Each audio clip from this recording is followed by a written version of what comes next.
Alrighty, so I said these welds were pretty bad, and usually I don't hate on welding too much. As long as there's a good bead there, I'm usually okay with it. And this side don't look too bad, other than, you know what I mean. There's some obvious spots that show you that it might not be their best work. And then we get over here, and this is my favorite. I love seeing this. Look at that. The dreaded spike. So, chances are what happened was it got too hot on this side, burned all the way through there. And, yeah, you can see how hot they were welding. I'm a hot welder myself, and you can feel this too. This is actually raised up. But yeah, I just thought I'd point that out. Alrighty, so full disclosure here, the boiler wasn't sitting very level, and I really didn't like it.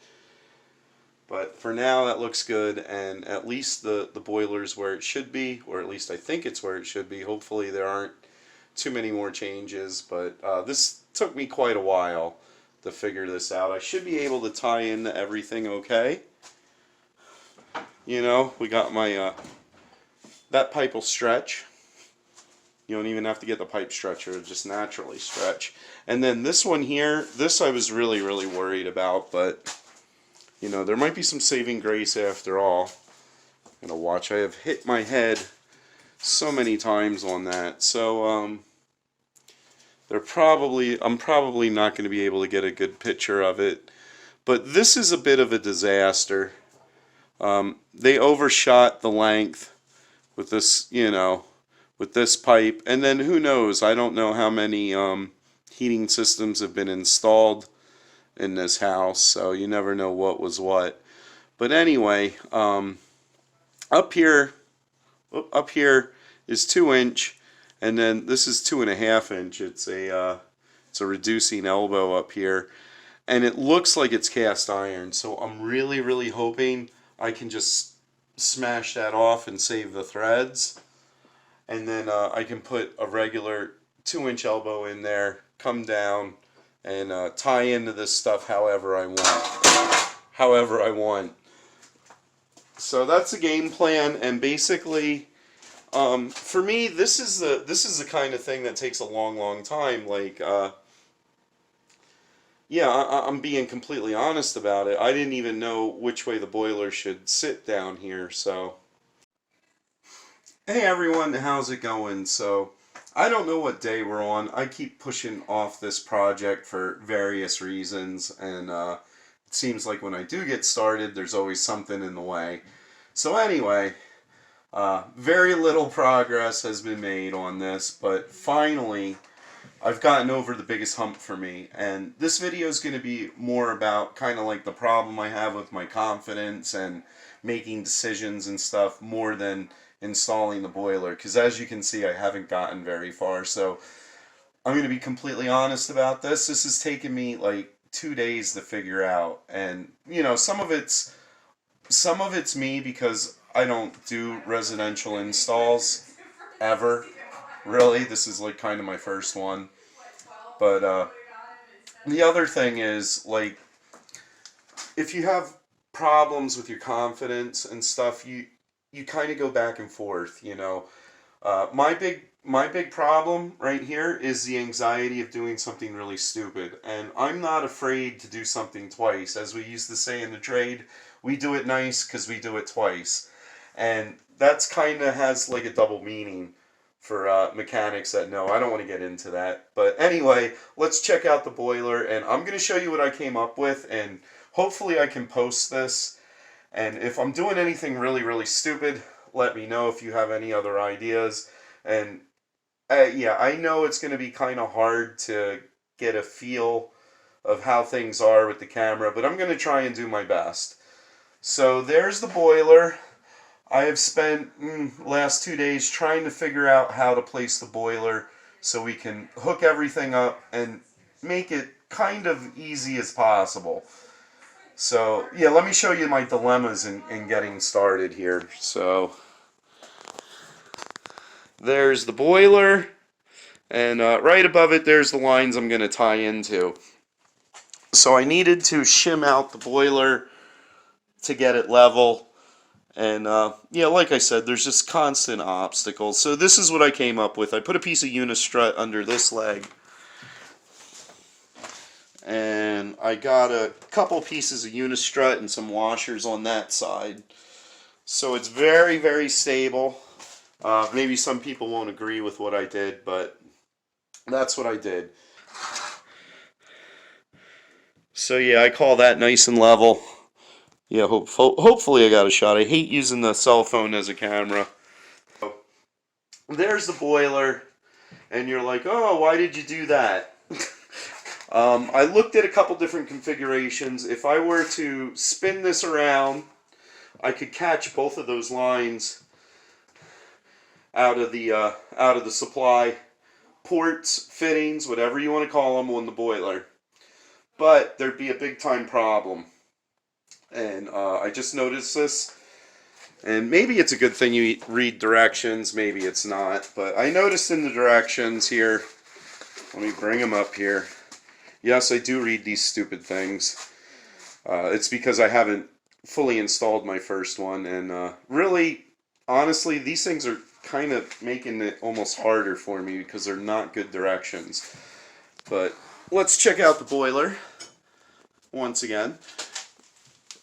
So this is where all the gauges and stuff are going to go. The sight glass, the low water cutoff, all that good stuff.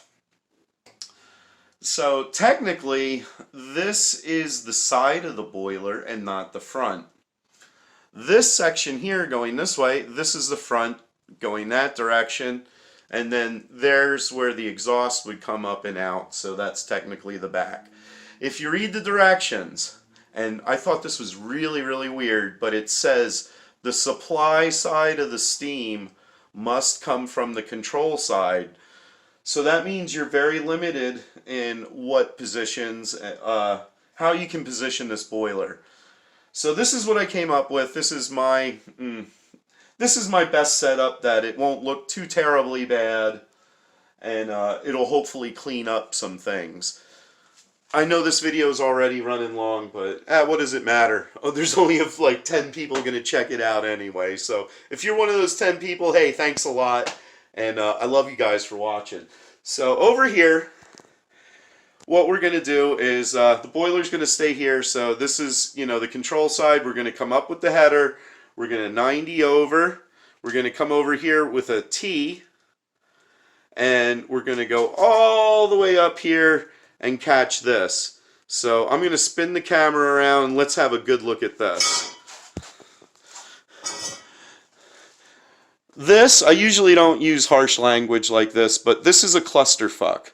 You cannot have this kind of maze of piping going, going into your boiler on the supply side. It's just absolutely ridiculous. So if you get a level and you check it which way, this way, completely unlevel, it's going to leave a big pocket of water in here, and that's probably one of the many things wrong with the system and why it was hammering so bad. So I don't have a choice with how I have this put in. This is like the best orientation, at least that I could think of.